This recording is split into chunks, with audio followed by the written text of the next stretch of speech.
계획 재정비에 들어갔고요. 그 수도권 그 3개 시도가 모여서 또 광역 도시 계획을 좀 수립을 하고 있는 중입니다.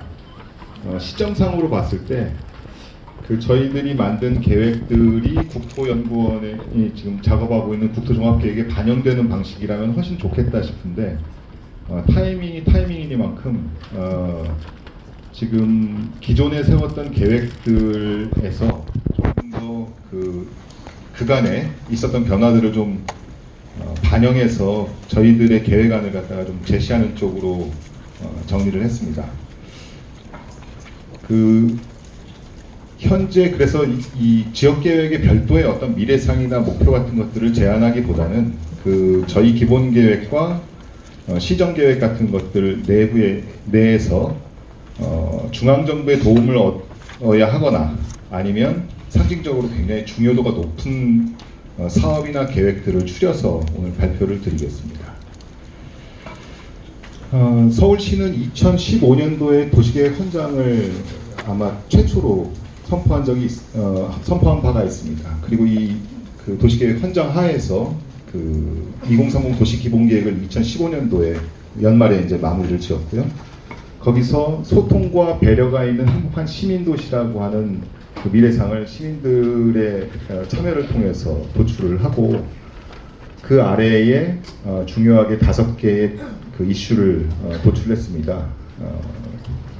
차별 없이 더불어 사는 도시, 글로벌 상생도시, 즐거운 문화도시, 안심도시, 주민공동체 도시 이렇게 5가지의 핵심 이슈 하에 굉장히 많은 전략들과 과제들을 도출하고 그것들을 모니터링까지 하는 체계를 만든 바 있습니다. 당시에 서울시가 좀 주목했던 도시의 현황과 여건 변화 지점들은 이렇습니다. 물론 여러 번 반복되기 때문에 간략하게 말씀드리자면 2030년도에는 서울시조차도 초고령 사회에 진입합니다. 이미 인구는 줄기 시작했고요. 서울은 시도 중에선 제일 젊은 시도입니다. 많은 젊은이들이 서울로 이주해 와서 대학을 다니거나 취직을 하는데요. 그럼에도 불구하고 2030년이 되면 서울시도 초고령 사회에 진입합니다. 지나가는 사람 5명 중에 한 사람이 65세 이상이라는 거죠. 1인 2인 가구는 지금 2030년에는 60%가 될 겁니다. 재작년 기준으로 서울시에서 가장 많은 보편적인 가구 형태는 1인 가구고요.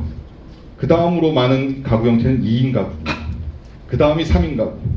그러니까 가구원 수가 많아질수록 지금 수가 훨씬 적습니다. 이러한 인구의 변화는 상당히 많은 분야에 영향을 미치기 때문에 도시 관리 정책의 패러다임을 좀 바꿔야 된다는 지적이 있었고요. 경제 성장이 서울이 상대적으로 봤을 때 전국에 비해서 덜 성장하고 있습니다. 그리고 전국 대비의 지역 총생산도 평균 이하입니다. 이 말은 무슨 말이냐면 서울이 까먹고 있다는 거죠. 전체 생산성을 서울이 지금 까먹고 있는 중입니다. 이건 이제 양적인 증가면인데요. 질적으로 봤을 때도 중산층이 감소하고 빈곤층이 증가하는 어떤 양극화의 추세들을 갖다가 발견할 수 있었습니다. 결과적으로 보면 이러한 성장 부분에 있어서 보완점이 있다. 그리고 질적인 면에서도 양극화를 극복할 필요가 있다라는 현황 인식이 있었습니다.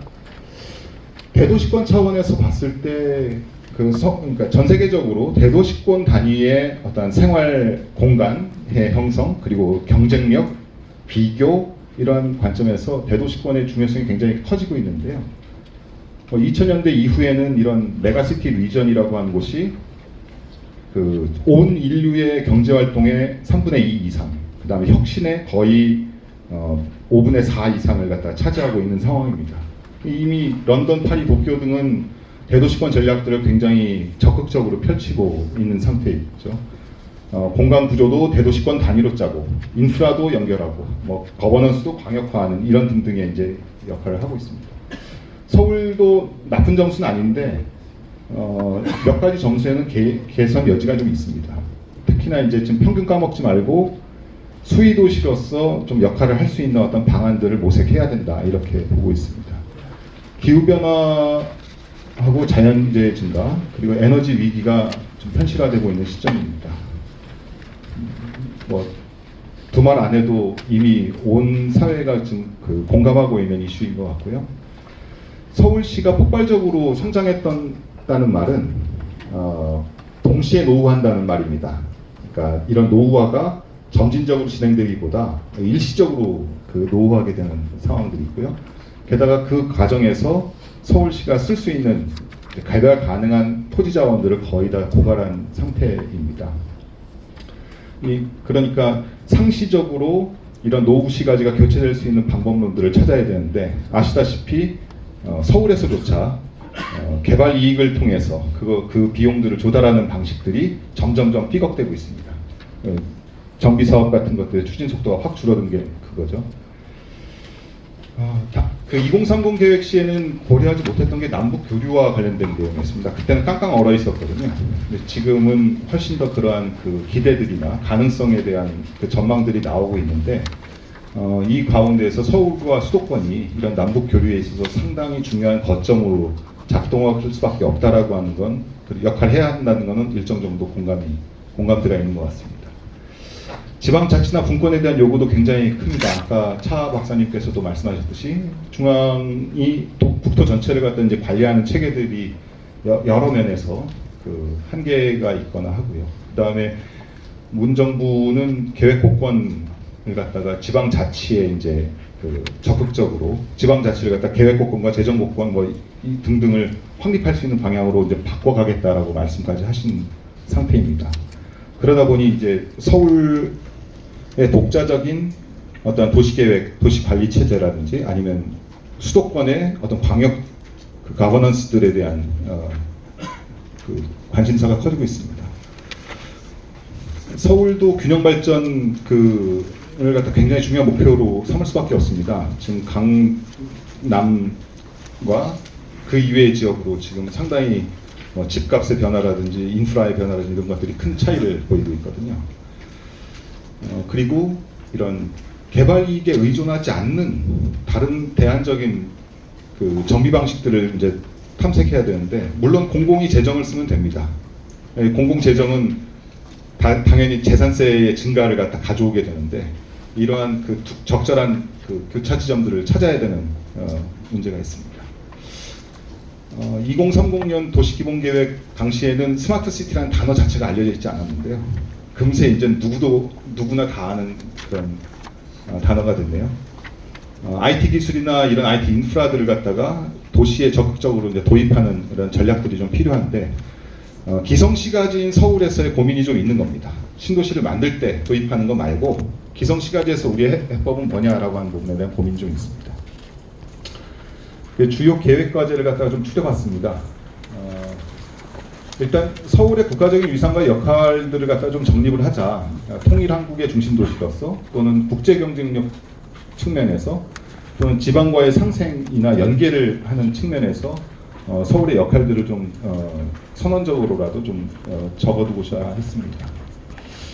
스마트 시티와 관련돼서는 간단하게 말씀드리면, 일단 데이터 기반이 굉장히 중요한 것 같습니다. 공공 입장에서 중요한 거는 이제 민간들이 같이 쓸 수 있는, 쉐어해서 쓸 수 있는 많은 데이터들을 갖다가 체계적으로 정확하게 만드는 거, 그게 굉장히 중요한 일인 것 같고요.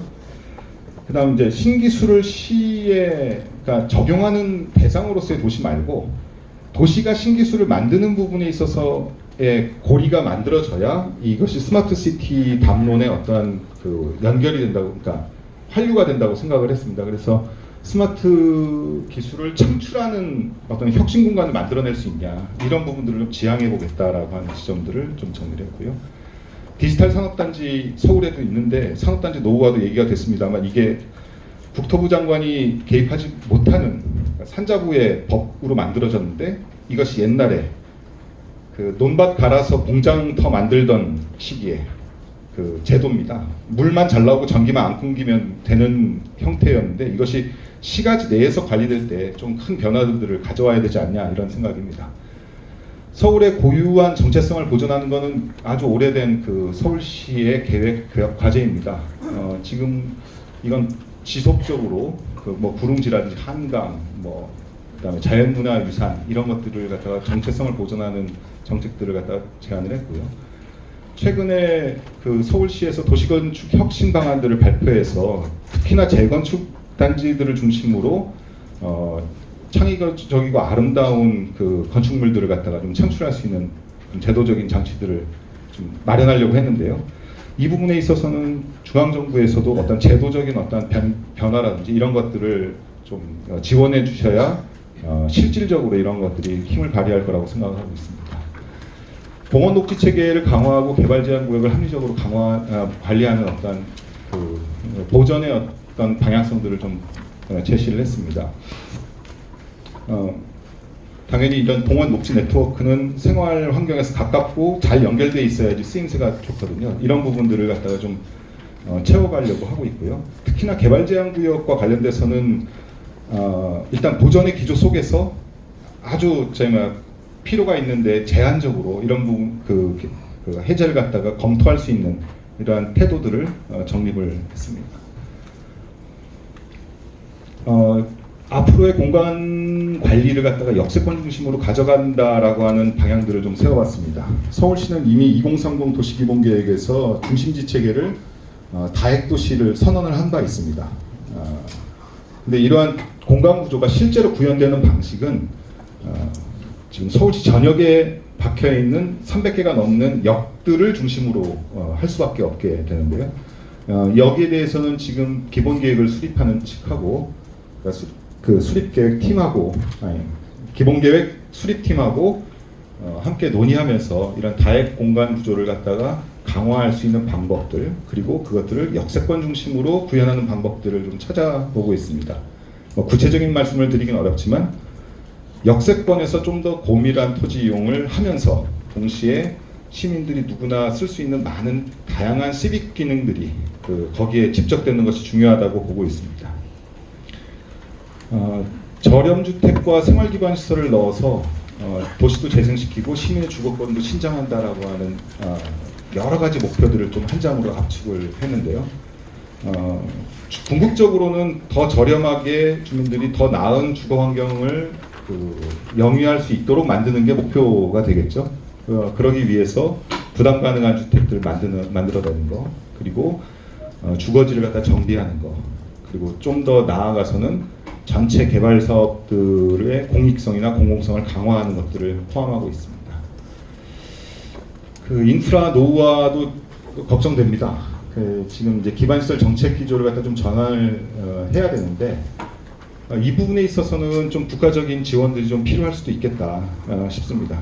서울시를 통과하거나 거기에 박혀 있는 굉장히 많은 국가 기관 시설들이 있는데 이런 것들이 지속적으로 정비되고 또 노후한 시설들이 교체될 필요가 있고요. 재정적인 지원이 아니더라도 굉장히 여러 면에서 그런 제도적인 지원들이 또 필요할 거라고 지금 보고 있습니다. 지금 그 대도시권 단위에서 그 분권형 거버넌스를 갖다 형성하는 것은 지금 뭐 뒤에 말씀 주시겠지만 인천이나 뭐 경기도 그리고 많은 시도들에서 지금 직면하고 있는 문제인 것 같습니다.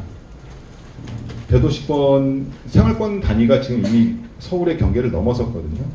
여기에 대한 계획 자체를 통합적으로 세울 수 있는 장치 자체가 없습니다. 제도나 장치 틀이 없습니다. 지금 현재는 그것들의 일환으로 지금 광역도시계획 같은 것들을 수립하는데 그 계획의 내용들을 담보하고 실현시킬 수 있는 것까지 포함한 대도시권 단위의 어떤 계획과 실행 체계들이 좀 모색되어야 된다고 생각을 하고 있고요. 이 가운데서 이런 권역에 대한 자치 권한들이 강조될 필요가 있다고 생각합니다. 기후변화 대응과 관련돼서는 저희들이 미세먼지 배출량을 감축시키고 그다음에 이제 저탄소 에너지 자립도시를 구현하는 방안들을 지향한 바가 있고요. 여기에 대해서는 최근에 시가 기본계획을 수립했습니다. 그래서 크게 한 10가지 정도의 중요한 정책들을 갖다가 마련한 상태입니다. 이렇게 아주 간단하게 지금 서울시가 지금 국토 계획에 반영할 서울시의 지역 계획을 좀 요약 드렸고요. 이따가 토론 시간에 국토 종합 계획에 대한 내용과 뭐 서울시의 일정 좀 더 구체적인 건의 사항 같은 것들을 또 말씀드릴 수 있는 기회를 갖길 바랍니다. 이상입니다.